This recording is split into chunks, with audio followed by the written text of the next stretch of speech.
Hey everybody, and welcome back to an all-new episode of Issues in Influencing, the show where I, an ex-beauty and style influencer, dish about the nitty-gritty of the behind-the-scenes and kind of problematic, toxic, negative, bad aspects of the influencer community that most people will never know about unless it's a job that you work. So consider this the I once worked at type of show for influencing.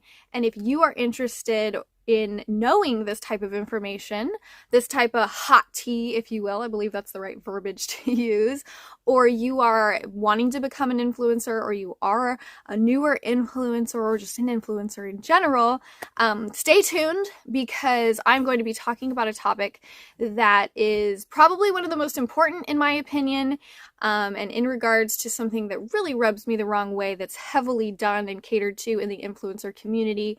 So make sure that you grab your hot tea and have a seat because it's about to get salty? Hot? I don't know, but I'm gonna spill it. So as a pinup model and working in that specific field, I kind of led into early beauty influencing when it really started to take off like ever ago.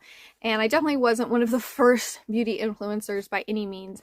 But before it really became such a crazy like mainstream job for people like content creators online, it was kind of a smaller thing, and it was really exciting to find in the beginning because I've always been a beauty lover. I've always been a beauty tester.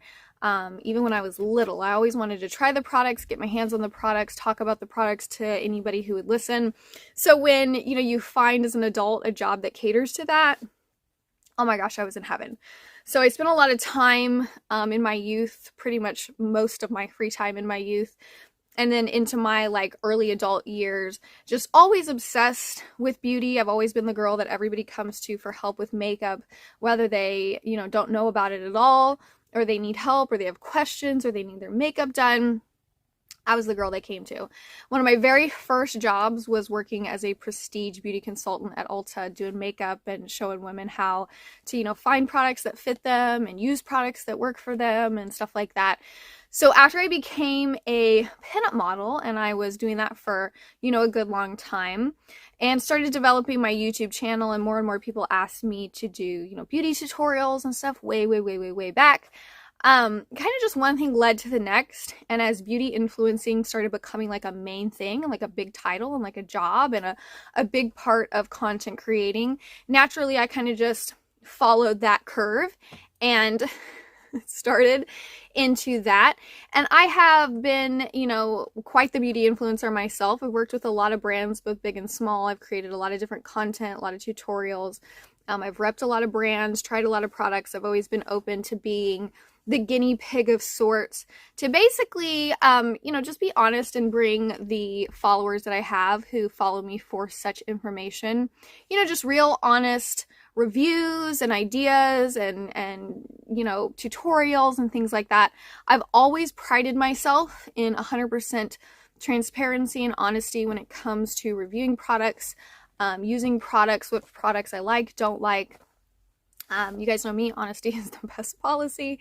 And I've definitely run into my fair share of brands who do not follow such. So it's not the path that they choose to take. And I've also run into a lot of influencers who also don't take that path. It's not really a path for them either. And it's kind of just it's like a huge part of it. Like there's going to be people who are honest and real and genuine, and that's like their entire identity. And then there's going to be people who they just are more into it for likes and follows and making sure they keep their like counts up and they get the followers, and they're doing all the trendy stuff, and they're just jumping on any bandwagon that rolls past them. And that's never been my set of wheels that I want to roll down the street on, because it usually doesn't lead to a very positive end. But it is a huge thing in the beauty influencing community, and I have had more than my fair share of issues, and ultimately it kind of led to me pulling away from being a beauty influencer and deciding that wasn't a path that I wanted to go down anymore. And now when I dabble in it, it's just for, personal passion reasons.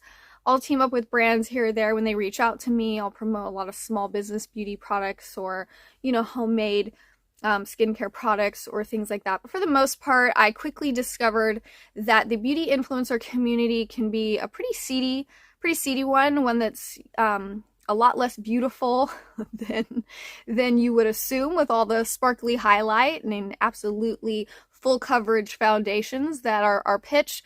But today I'm going to be talking about something that's exactly that. I'm going to talk about how absolutely masked and dishonest some of these brands and influencers can be at the expense of the consumer and the watcher and the followers' own safety in regards to health risks and more. So if you guys are curious about this, keep watching. So several years ago, this is a completely unrelated brand, but several years ago, I had teamed up with a company that reached out to me that was pitching and selling a product that went viral through the style and beauty community. And literally every woman was trying to get their hands on it based off of the type of content that was being put out by influencers all across Instagram and YouTube. And this product was being pushed so heavily as something that was going to change women's lives for really personal, reasons when it comes to body confidence and feeling good in your clothes, and really offered a lot of high standards and high, this is what it's going to give you. It would just pitch this illusion of perfection, and it was supposed to be this amazing product, right? So when they reached out to me and they said, hey, we'd love it if you tried this product and reviewed it. And it was something that I personally struggled with as well. So I was like, I'm really interested in seeing if this product lives up to the things that you guys have said and all of the other influencers I've seen review it have said. And so they sent me this product, and I spent a month dedicated to trying to make this product work. And I did everything that I could, and I kept in communication with them the entire time. I swapped out sizes, and I did whatever I could to try and make it live up to the expectations that it had set for itself. But ultimately, in the end, it did not meet any of them. And it could have just been me, but I don't really understand how it could have just been me because of the type of product it was. I just don't understand how anybody could have made it work. And the people that I think could have made it work were a really small demographic of people. And when it comes to these types of products, you need to have a wide spectrum of all inclusiveness when it comes to sizes and types. And honestly, I only saw a very small demographic that it could possibly work for at all, which was a really big downer. But in the end, I contacted them and I said, look, I've dedicated an entire month of my time trying to make this product live up to what you claim that it can. And unfortunately, it just doesn't. It does not. I've done all the things that you've recommended to make your product work when I've reached out to you saying, help, it's not working. And ultimately, it let me down. So I gave them two options. I said, this is what I could do. I can either keep my review to myself altogether and, just keep it to myself, not put anything negative out about your brand and your product, or I can post my honest review. But my honest review is not going to be all sparkly rainbows and gassing you guys up and saying that your product's amazing, because personally, I did not have that experience with it at all. And I'm not going to lie to all of the women who follow me and trust my word when I bring them products and review them and tell them, this is amazing, or buy this or don't buy that. So I gave them the opportunity, and they proceeded to send me a pre-written review that they wanted me to post. And I told them that in no way I was going to post a pre-written review of words that not only were not mine, but completely contradictory to my own experience, and basically a downright lie to what I personally experienced. So I said, unfortunately, I'm not going to do that. We never talked about that prior. That was never an agreement, and I'm definitely not going to agree to it now that I've tested your product. And they proceeded to file a PayPal claim against me to try and get the payment that they had paid me for my work done and put a strike against my account, which is really disheartening for a professional brand that was like, here, either lie for us or we're not going to pay you for the entire month of work that you've put in. I could have just posted the negative review and been like, this product is, crap, but I didn't. I gave them the opportunity because if that's not in me, I'm not going to be like, I'm just here to, so I gave them the opportunity, and they immediately tried to exploit that and forced me to do something that there was no way I was going to do. So I contacted PayPal, and I sent them all of the messages and correspondence that I had with this company. I said I'd done my job, I was honest, and now they're trying to blackmail me into keeping my payment for my work unless I lie for them. And so in the end, I won, right? Easy peasy lemon squeezy. PayPal looked at it and said, she kept her into the bargain. You guys are now trying to get her to do something that was never agreed upon to the original agreement, so you guys don't get to, hold her payment, and we're not going to give it back to you. She did her job, unfortunately. So I did make a post. I did make a review about this product, and I was very honest about it. And I wasn't salty or mean or hateful or anything like that, but I was real about my personal experience. And then I tried to include where I thought maybe some people could utilize it, and it might work for some people. But the thing that was the most disturbing about this product is that it had a lot of influencers all claiming the exact thing that they had tried to get me to lie about and say. So then it made me wonder, geez, did any of them have a positive experience? Did any of them actually make this product work? Did they actually like it? Or are they all just posting pre-written reviews that this brand has sent to them so they can have positive reviews, which is fraudulent and false representation to hundreds of thousands of women that are trusting these influencers and trusting these reviews, that are claiming that this thing is the most magical thing in the world. And that's really dishonest. That's really dishonest. And that's something that is saturated in the beauty and style industry and scene, because it's all about making sure that you have good press. And the beauty influencing scene is full of that.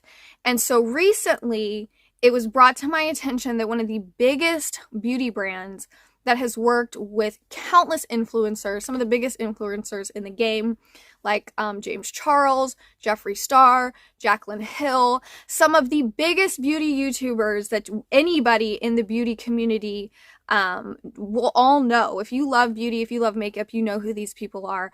And recently, they have come under fire and are in a class action lawsuit for selling products and misrepresenting and misleading and fraudulently marketing products to all of their customers, all of their consumers, that are chocked full of an extremely dangerous material that is highly, highly frowned upon and not cleared by the FDA to use around your eyes. And all of these products are eye products. Recently, January 16th of 2003, Morphe Cosmetics was brought into a class action lawsuit for tons of their eye products, their eyeshadow palettes, their eyeliners, and their 24-hour, it's like a cream color pigment, I think. I don't own any Morphe products at all. I remember seeing all of the beauty influencers pushing them, and all of the beauty influencers, the big YouTubers, collaborating with them, putting out all of their new palettes, and I'm teaming up with Morphe, and I'm teaming up with Morphe. Anybody who was in the beauty scene, a beauty YouTuber that was massively followed, Morphe definitely capitalized and reached out to team up on, because why wouldn't you? It's a great business move.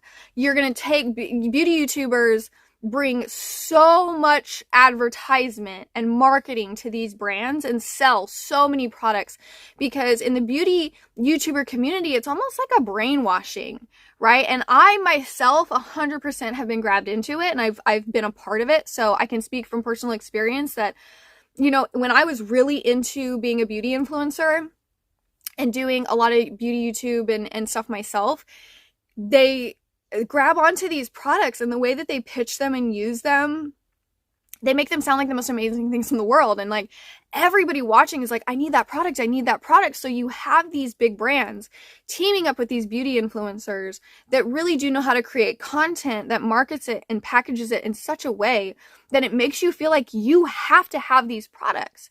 So hundreds and hundreds of thousands of people all across the world are buying these products when they launch them, and they're selling millions and billions of dollars of these products. But it turns out that a huge majority of these products are absolutely poisonous and dangerous to your health. So Morphe Cosmetics is owned by a parent company called Forma Beauty Brands, and Forma Beauty Brands filed bankruptcy, or Morphe filed bankruptcy. I'm going to put some links below so you guys can look it up yourself and you can kind of research. But they filed bankruptcy, and Morphe is closing like all of its US stores, right? And there's a list, a huge list of all of these palettes and all of these products that they have put out. And some of the products on this list are some of the ones that I know so many people bought. Like everybody had, like it was back ordered and restocked and back ordered and restocked. So you have tons of products that have been sought after, one of which is the ever coveted James Charles palette that Morphe Cosmetics put out. The Lisa Frank palette, that was a really big deal, but it contains, all of these eye products contain an inherently dangerous color additive that is highly dangerous to put in or around your eye area. And it's not really that shocking to me, because if you look back at when a lot of these palettes were released, there was tons of reviews and Twitter posts made by more regular, customers, not necessarily beauty YouTubers or influencers or anything like that, but just like the everyday person purchasing these products because they watched the YouTubers push the product and said it was amazing, so they had to have it. And then a lot of them were talking about how they were having horrific reactions to a lot of these eyeshadows, whether it be staining the skin, horrific rashes, burning, swelling, tons and tons of allergic reactions, right? And that's what we thought it was, allergic reactions. Well, some people are just allergic to certain things, and clearly these people were allergic to, no. It's because they are literally putting in an extremely dangerous color additive that very plainly states that you're not supposed to be putting it anywhere near your eyes. And Morphe did not work at all to market their products this way. They did not disclose this. So they are now in a huge class action lawsuit of mismarketing and fraudulently advertising these products to be safe to use to not only grown adults, but children. Children were using these. So now you have hundreds of thousands of people literally putting a dangerous poison near one of the most sensitive parts of your body, right? And Morphe's just all excited about it. All of these beauty influencers are excited about it. And you have customers and consumers who are trusting what's being said to them. And a lot of it was just blatant,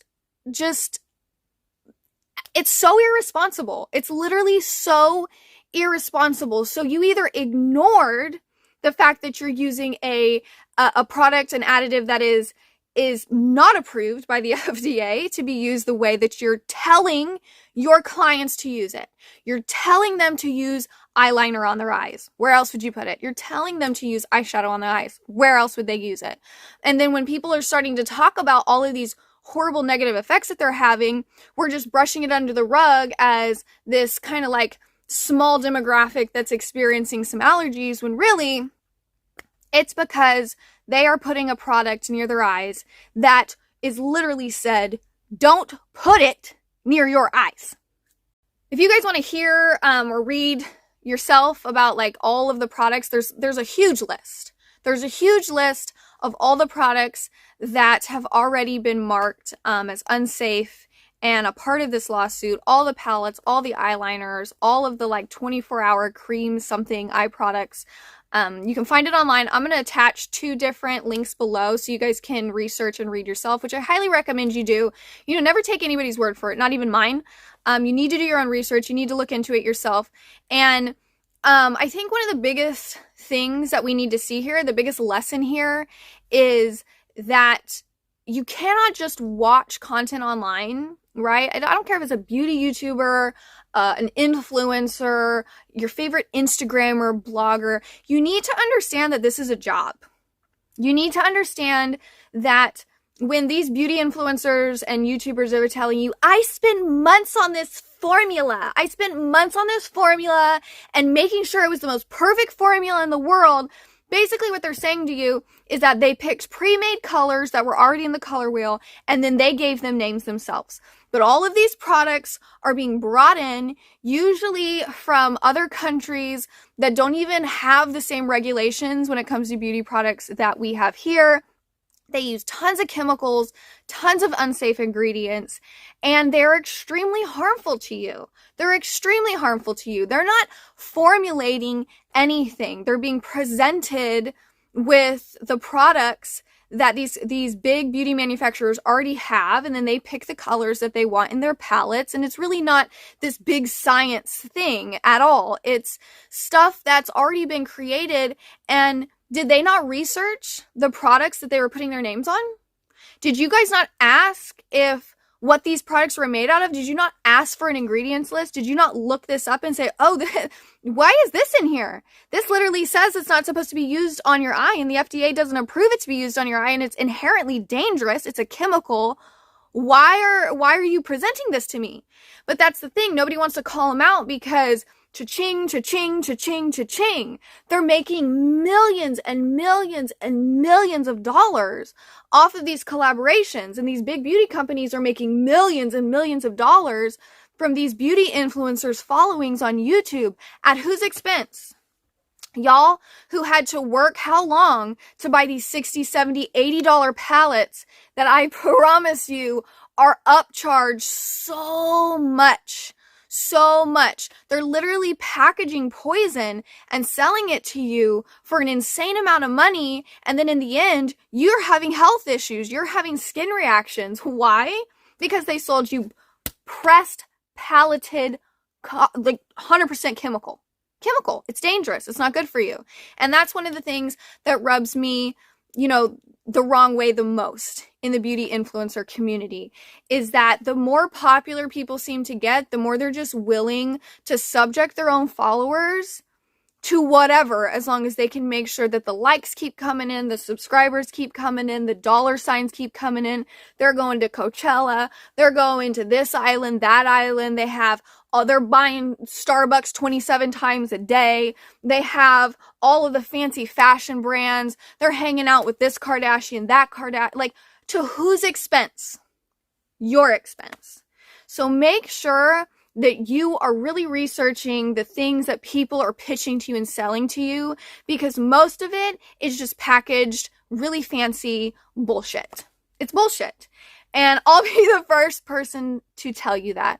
So what we're learning here is that for this several years, we've all been trusting a beauty company who claims that it wants to make us all feel beautiful and embrace the fact that we all love makeup and this, that, and the other. And we're listening to all these beauty YouTubers that are telling us how much they love us and how beautiful we all are. And they just want to share their passion and inspire our passions while we're all poisoning ourselves so they can.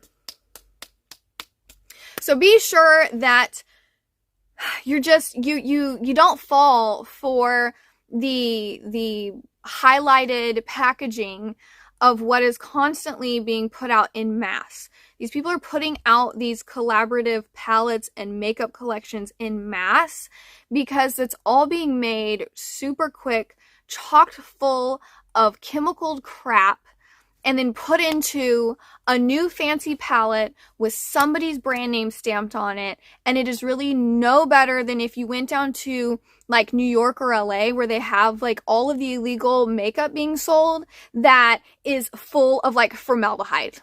It's no different. How is it any different?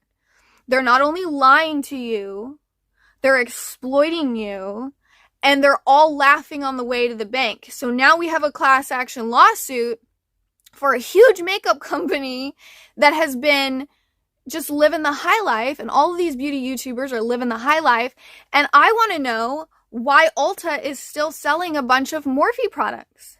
All of these products are literally in the middle of a lawsuit because they are extremely dangerous for people to be putting on their face. All of the packaging says put it on your face, and they're still selling it and encouraging people to put it on their face. Well, I'm here to tell you, stop putting it on your face. Put all of those products in a Ziploc bags and put them under your sink, because depending on what direction this goes, there could be a huge settlement that people who have been a victim of this situation could end up getting a kickback. Look at what happened to Johnson & Johnson. So that is all I have to say for this episode of Issues in Influencing. Again, do your own research, look at the articles, look up the lawsuit, look up what's going on, do your research and make sure you know what you're putting on your face. But most importantly, do not believe the filtered crap that the influencing community can and does pitch to people daily. There are a lot of amazing, really honest, genuine influencers and content creators out there. And I know, because I'll be the first one to say, hey, this product is crap, don't use it. Because I care about, I'm somebody who loves products. I'm somebody who loves this type of stuff. And when I was working at Ulta, I was the first person to say, hey, this is what you need. Don't use this. This is just a very expensive lie. And this over here is literally the same thing. It's the same thing, and it's way better for you. You need to know what you're putting on your face. You know, there's probably tons of beauty brands and products out there that are doing the exact same thing. Not just this brand, but lots of them. So we need to be more conscious about that. We need to be more in tune with just this filtered, sugar-coated idea of all of these like mass consumed products that brands use influencers to pitch, because influencers are amazing marketers. They're amazing advertisers. It's literally our job to make you want it and to make it look amazing and beautiful. And if I just get that product, unicorn tears. There's so many products out there that are just not worth it and now are dangerous. So make sure that you know what it is you're putting on your face. Make sure that you're getting it from trusted sources, and make sure that you're never ever being forced into purchasing something that makes you feel like if you don't buy it, if you don't get it, you're not good enough, you're not beautiful enough, you're not cool enough, and your tea is not hot enough, because your tea is just as hot as the next cup of tea. I'm here to tell you that is the tea. Be it for this episode of Issues in Influencing, the real, the nitty-gritty, the honest, and well, unfortunately, the beauty industry and the beauty influencer community and the beauty YouTuber community is just not always as beautiful as the highlighters that they're dusting on their faces. But you can always count on real, raw, unfiltered honesty from this doll, no matter what. Thank you so much for watching. Make sure that you like, subscribe, comment, and for heaven's sake, share so everybody else out there knows not to be putting these poisonous chemicals on their face. But most importantly, do your own research. I'll see you guys next time. Remember, make peace within yourself so you can walk in love with others, and stop putting poison on your face. Words are just words until action actually starts. And actions speak louder than words, but at the same time, words speak louder than actions because sometimes it's the right thing to do. Very cool. Good to see